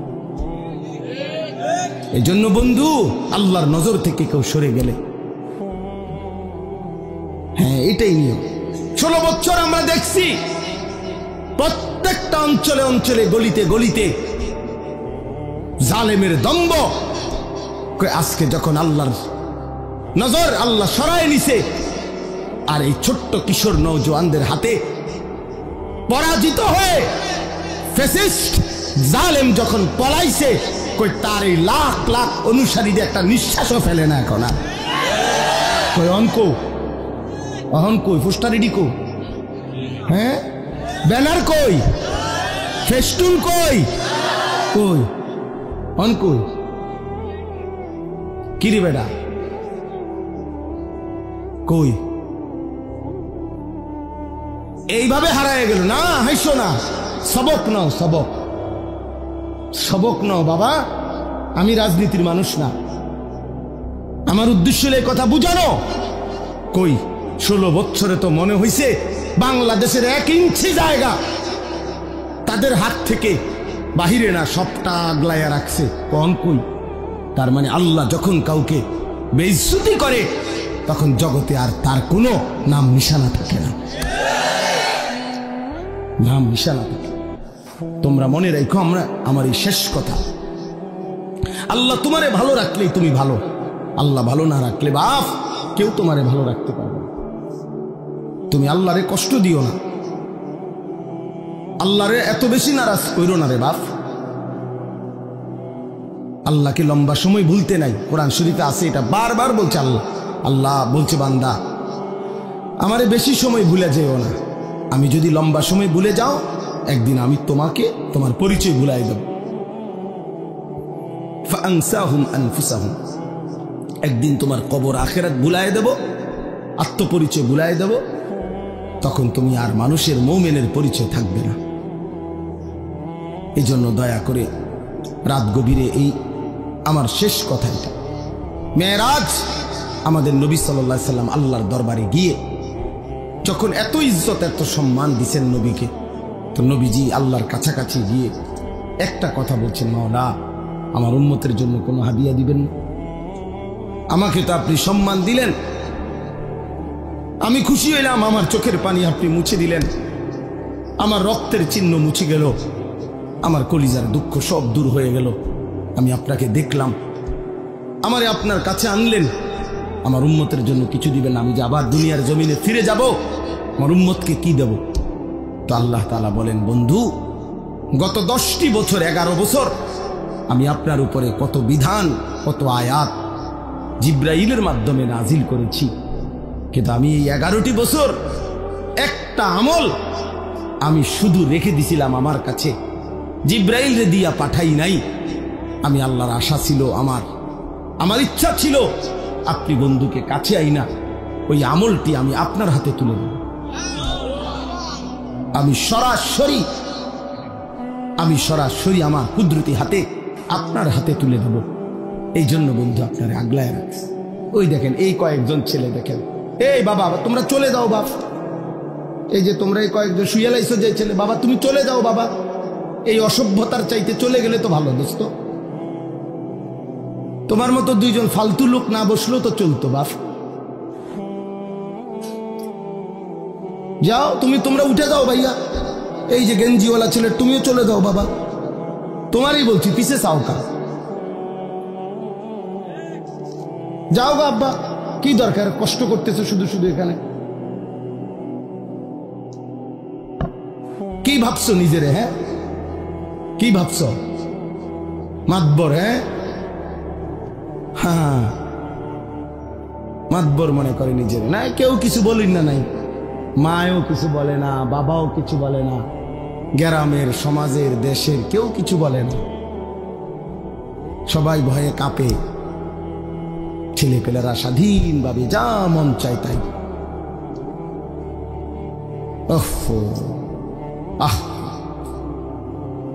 বিবেকহীন হলে কেমন যা হয়। আমি ছাড়তে রাজি না বাপ, তুমি জানো না আমার খাসিয়ত, আমারে আর কেউ দেখছো না তোমরা। আমি এতক্ষণ হলে কষ্ট করলাম কেন? প্রথমে যে বুট ভাবা বন্ধ করেন, মোবাইল বন্ধ করেন, পিছনের গড়ে বলছে আগলাই আসেন, কি লেগে?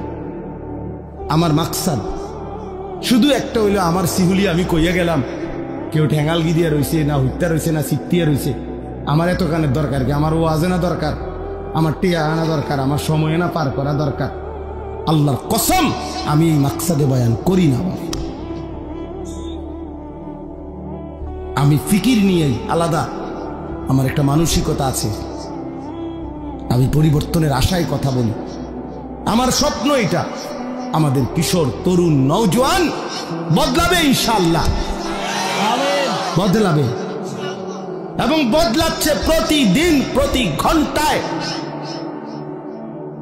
যুবক বদলাই যাইতেছে ইনশাআল্লাহ। দেখো তোমরা, বললাম আগামীর সময়টা এদেশের কিশোর তরুণ নওজোয়ান কালেমার পতাকা উড়াবে ইনশাআল্লাহ। যাদের হাতে ফ্যাসিস্ট পলাইছে, জালেম পলাইছে, তাদের হাতে কালেমারও বিজয় হবে ইনশাআল্লাহ। নওজোয়ানের হিম্মত আল্লাহর বড় পছন্দ। নওজোয়ান জাগলে আল্লাহ তাআলা খুব পছন্দ করে। কেন নষ্ট হইবা বাপ? অনেকক্ষণ ধরে দেখতেছি আমি, ওরা এই ৩-৪ জন এখানে দুষ্টামি করতেছে। আরে বিবেকহীন, তুমি চলে যাও নাই তো, আমি তো তোমার জোর করি নাই। এখানে 14-15 বছরেই যদি তোমরা, 16 বছরে যদি তোমরা এত নষ্ট হয়ে যাও যে এক ওয়াক্ত নামাজ পড়তে মন চায় না, আহা বাবা, তো বাকি জীবন কেমনে পার করবা? 18 বছর বয়সে যদি এত হাজার নারী দেখে ফেলো, তো বাকি জীবন কি দেখবা? বিবাহিত স্ত্রী দেখে তো আর মজা পাইতা না। সত্য কথা বললাম, খোলামেলা বললাম। বয়স্ক বাবা না থাকলে আরো বলতাম। একদিন চরিত্র নষ্ট করতে করতে প্রয়োজনের মুহূর্তে আর কিছুই মিলবে না। এর দূরে বললাম, বিবেক থাকলে ভাইব। হারাম, হারাম তোমার শরীর নষ্ট করে দেয়।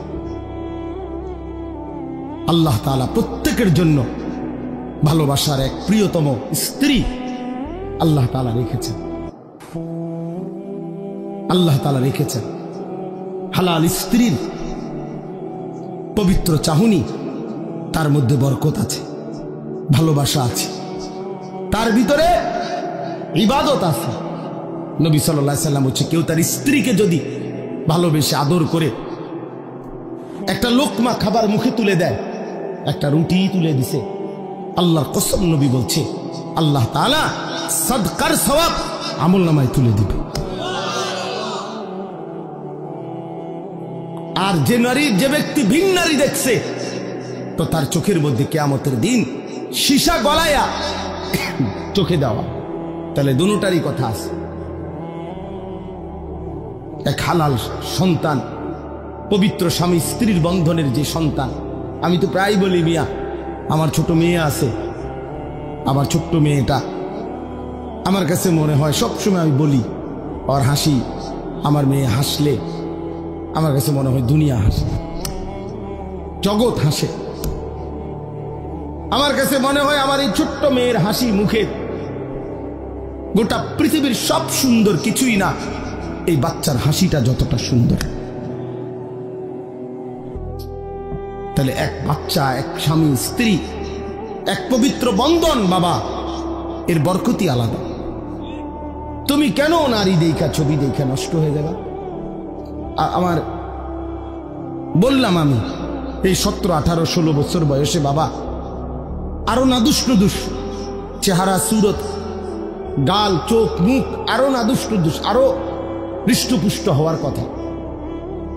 কিন্তু এখন তোমাদের অধিকাংশ ছেলের চেহারা, চোখ, গাল, মুখ ভিতরে ঢুকা।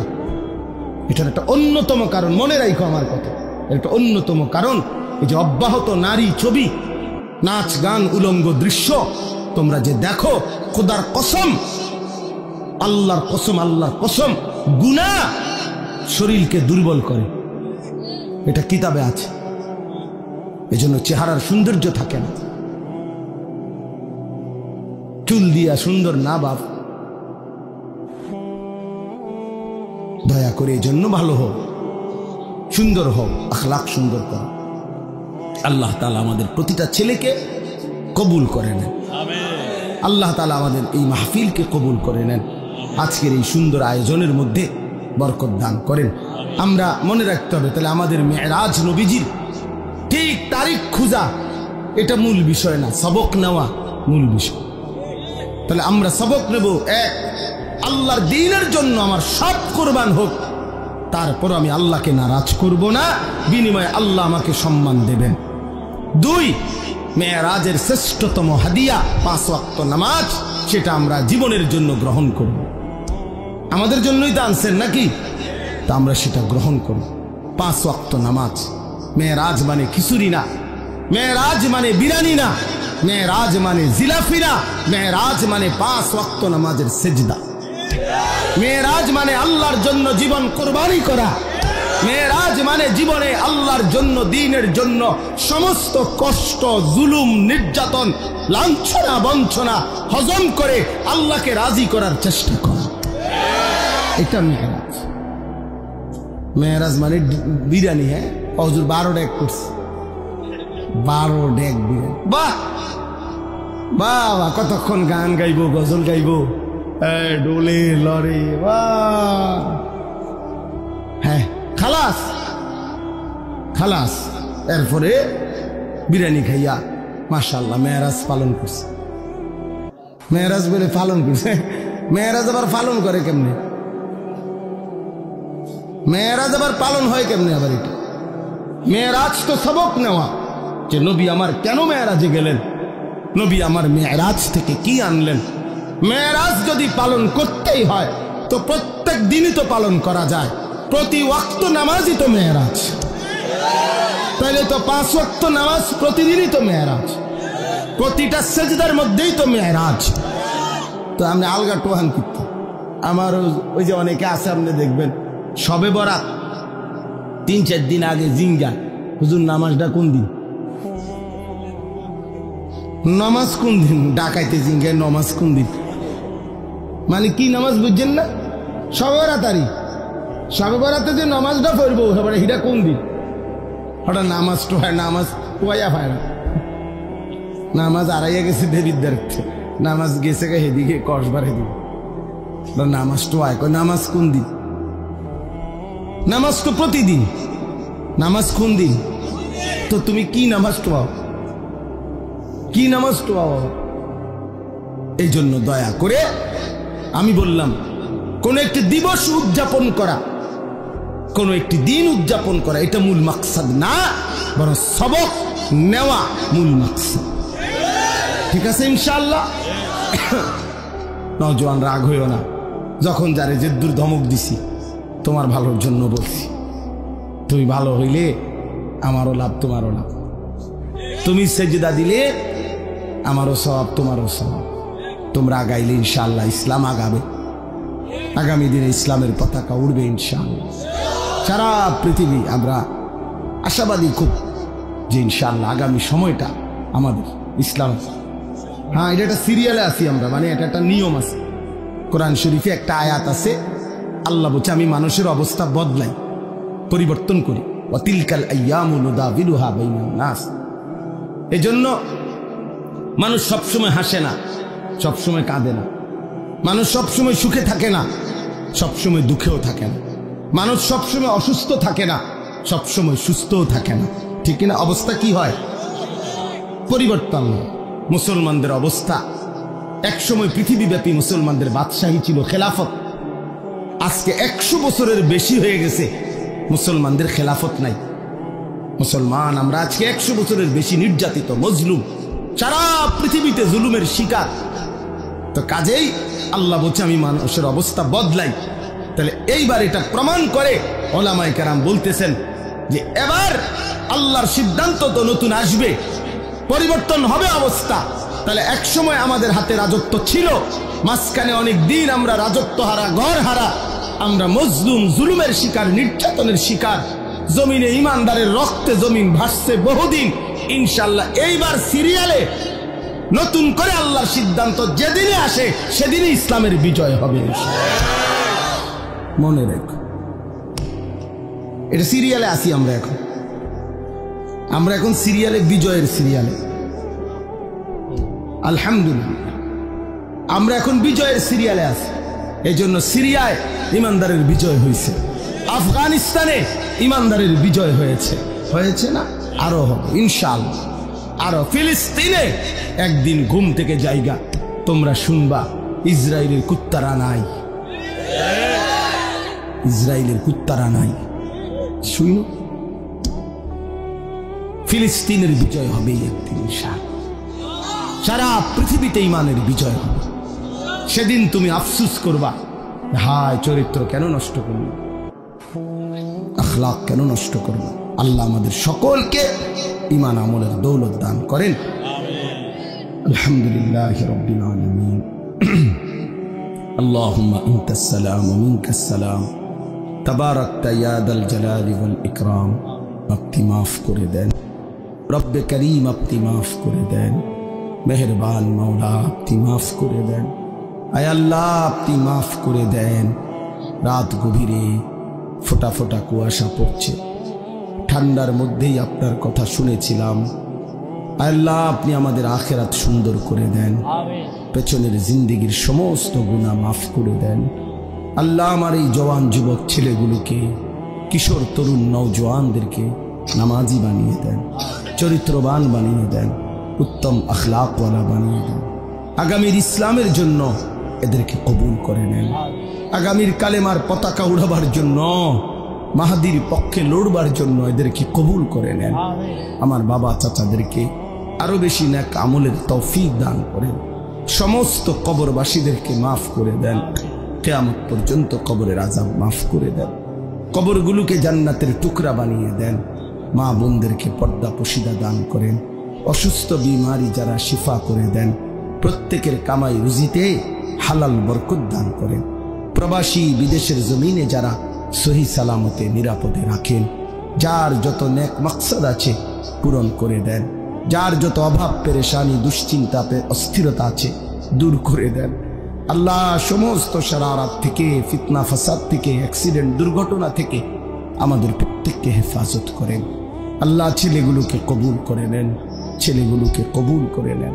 মা বোনদেরকে পর্দা পুশিদা দান করেন, মা বোনদেরকে পর্দা পুশিদা দান করেন। আমার দেশকে নিরাপদ করে দেন। সারা পৃথিবীর মজলুম মুসলমানদেরকে বিজয় দান করেন, কালেমার বিজয় দান করেন, ঈমানের বিজয় দান করেন। আল্লাহ ইসরায়েলের ইহুদি বেঈমানদেরকে ধ্বংস করে দেন। সারা পৃথিবীর বেঈমানদেরকে আল্লাহ মোকাবেলায় আমাদের ঈমানদারদের বিজয় দান করেন। রব্বির হামহুমা কামা রব্বায়ানি সগীরা। রব্বানা হাব লানা মিন আজওয়াজিনা ওয়া যুররিয়াতিনা কুররাতা আ'য়ুন ওয়াজআলনা লিল মুত্তাকিনা ইমামা। আয় আল্লাহ, এই মাহফিলখানা বাস্তবায়ন করতে গিয়ে যার যতটুকু সহযোগিতা ছিল, টাকা পয়সা বুদ্ধি পরামর্শ, সকলকে কবুল আর মঞ্জুর করে নেন। যে যত দোয়া চেয়েছে সকলের নেক দোয়াগুলো কবুল করে নেন। আল্লাহ এই মসজিদখানা কবুল করে নেন। মসজিদের তামাম জরুরত আপনি পূরণ করে দেন। মসজিদে যারা যখন যত সহযোগিতা করেছে শুরু থেকেই পর্যন্ত সকলকে কবুল আর মঞ্জুর করে নেন। সকলকে মাফ করে দেন। ছোট ছোট মাসুম বাচ্চাদেরকেও মাফ করে দেন। রব্বির হামহুমা কামা রব্বায়ানি সগীরা। সুবহানা রাব্বিকা রাব্বিল ইজ্জাতি আম্মা ইয়াসিফুন ওয়া সালামুন আলাল মুরসালিন ওয়ালহামদুলিল্লাহি রাব্বিল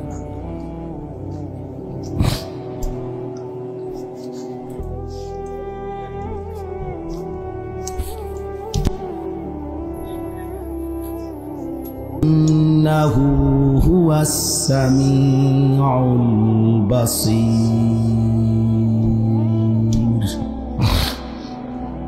সাদাকাল্লাহু মাওলানাল আযীম।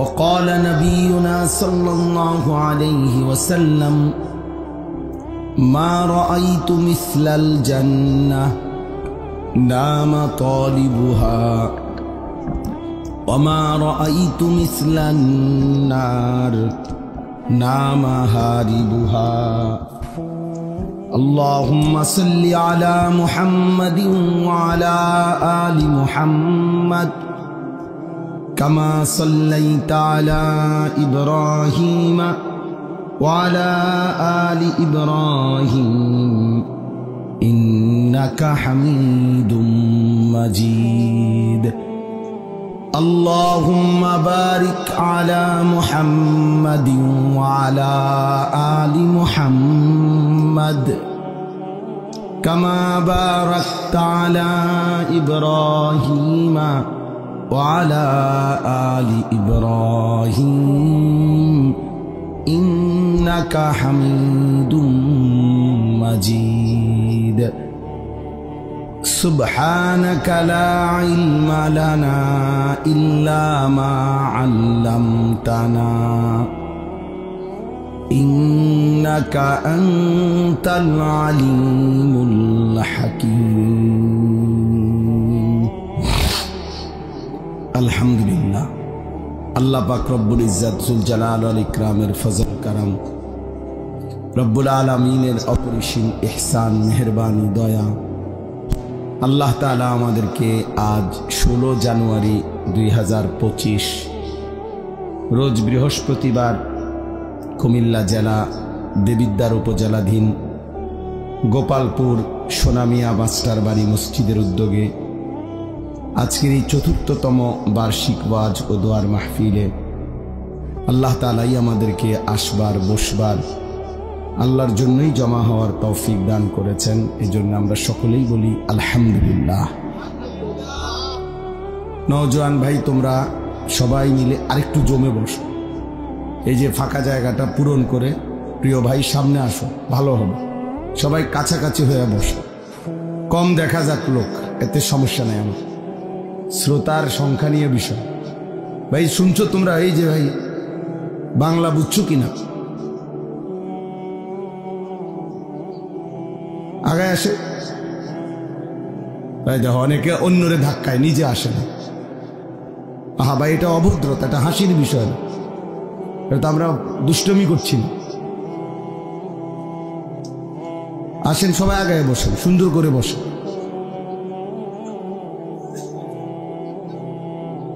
এই যে কালো জ্যাকেটওয়ালা ভাই, আপনার কি সমস্যা? কি আসে? আরে ভাই, ফাঁকা জায়গা পূরণ করে বসার মধ্যে সাংঘাতিক সওয়াব, ভীষণ সওয়াব।